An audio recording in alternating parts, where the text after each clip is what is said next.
Buenos días, buenas tardes o buenas noches, la hora en que lo vea, profesora. Mi grupo le correspondió hablar sobre los tipos de sentencias.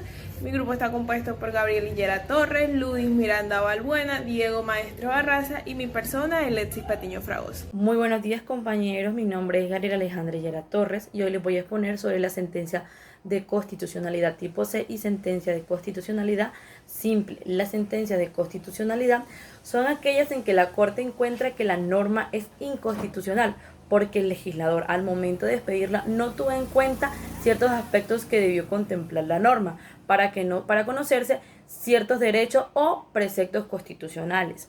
Ahora voy a pasarles a exponer sobre la sentencia de constitucionalidad simple.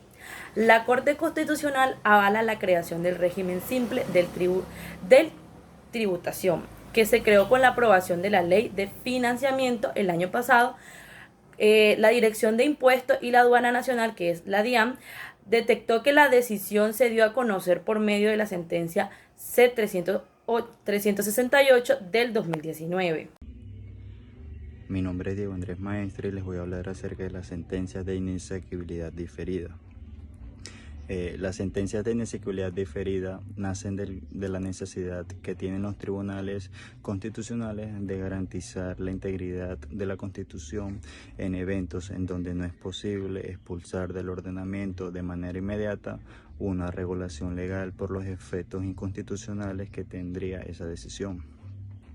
La Corte Constitucional puede legítimamente recurrir a una sentencia de constitucionalidad temporal siempre y cuando justifique esa modalidad de decisión y aparezca claramente en el expediente que la declaración de inexequibilidad inmediata ocasiona una situación constitucionalmente peor que el mantenimiento en el ordenamiento de la disposición adecuada, cuya inconstitucionalidad fue verificada en el proceso. Además, el juez constitucional debe explicar por qué es más adecuado recurrir a una inexequibilidad diferida que a una sentencia integradora, para lo cual deberá tener en cuenta, entre otras cosas, qué tanta libertad de configuración tiene el legislador en la materia y qué tan lesivo a los principios y valores constitucionales es el mantenimiento de la disposición acusada en el ordenamiento. Finalmente, el juez constitucional debe justificar la extensión del plazo conferido al legislador, el cual depende en gran medida de la complejidad misma del tema y del posible impacto de la preservación de la regulación en la vigencia de los principios y derechos constitucionales. Se puede recurrir a dos formas diversas de sentencia para garantizar la integridad y supremacía de la Carta. Por un lado, puede acudir a una institucionalidad diferida o constitucionalidad temporal, y por otro puede la Corte llenar ese vacío legal que produce la declaración de la inexequibilidad de la disposición acusada por medio de una modalidad de una sentencia integradora.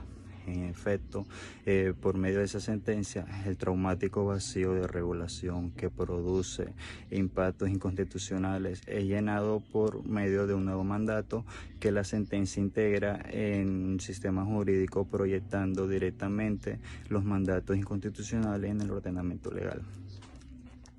La modulación de los efectos temporales en los fallos, y en particular la sentencia de constitucionalidad temporal, lejos de ser instrumentos contradictorios, buscan consolidar un control constitucional vigoroso, pero prudente y responsable. Además, este tipo de sentencia crea un diálogo fecundo entre el juez constitucional y el legislador, ya que la decisión de exequibilidad temporal, en vez de cerrar una discusión social sobre el tema, impulsa un nuevo examen democrático del mismo por parte del Congreso. De esta manera, al acudir a esa forma de decisiones, el juez constitucional vigoriza y cualifica la deliberación social sobre los asuntos comunes, con lo cual la soberanía popular y el principio democrático no pueden sino verse fortalecidos. Muchas gracias. Bueno, mi nombre es Ludis Marcela Miranda Balbuena y yo les vengo a hablar sobre sentencias integradoras o moduladoras. La Corte ha sostenido que las sentencias integradoras son una modalidad de decisión por medio de la cual el juez constitucional proyecta los mandatos constitucionales en la legislación ordinaria, para de esa manera integrar aparentes vacíos normativos o hacer frente a las inevitables indeterminaciones del orden legal.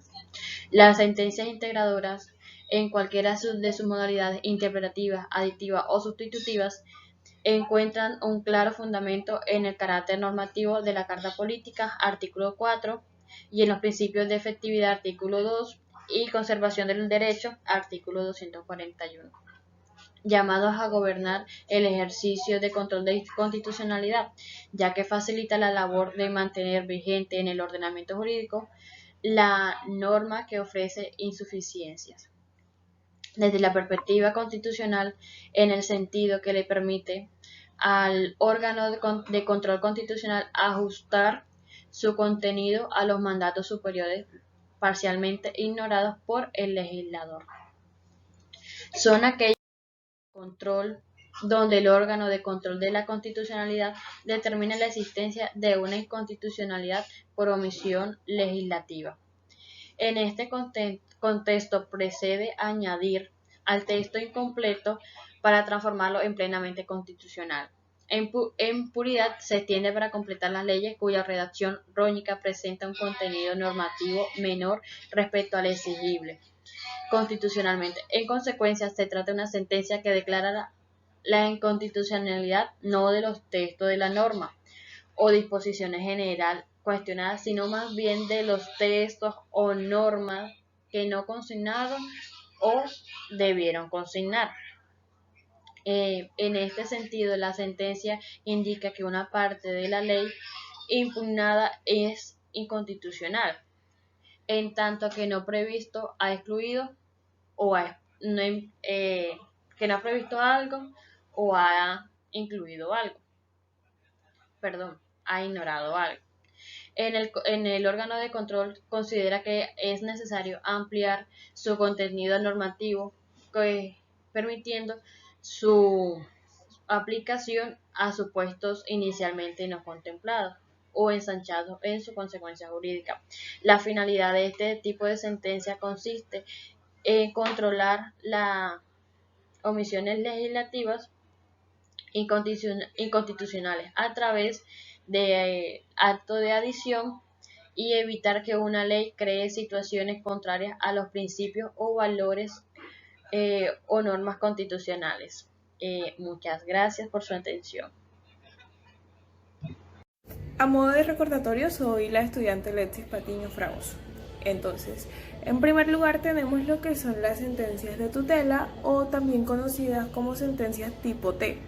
Bueno, en las sentencias de tutela, en estas, lo que hace la Corte es actuar como un tribunal de revisión de las sentencias de tutela proferidas por un juez, ya sea en primera o en segunda instancia, dependiendo de si el actor impugnó o no la decisión. Esta revisión es facultativa de la Corte. ¿Y qué quiero decir con esto? Pues solo lo hace respecto a aquellas sentencias en las que se resuelva sobre un asunto de importancia jurídica en la que se considera necesario aclarar determinados puntos con respecto a la protección de los derechos fundamentales que se exigen en amparo. Para continuar con lo anteriormente dicho, también están las sentencias de unificación o las sentencias tipo SU, que se encuentran en el artículo 270 del Código de Procedimiento Administrativo y de lo contencioso. Hablemos un poquito de ellas. Bueno, prácticamente nos dice que se tendrán como sentencias de unificación jurisprudencial las que profiera o haya proferido el Consejo de Estado por importancia jurídica o trascendencia económica, social o por necesidad de unificar o sentar lo que es una jurisprudencia. Las proferidas al decidir los recursos extraordinarios y las relativas del mecanismo eventual de revisión previsto por el artículo 39, de la Ley 270 de 1996. Gracias. Profe, que disfrute de las vacaciones y espero que le den muchos regalos en esta Navidad.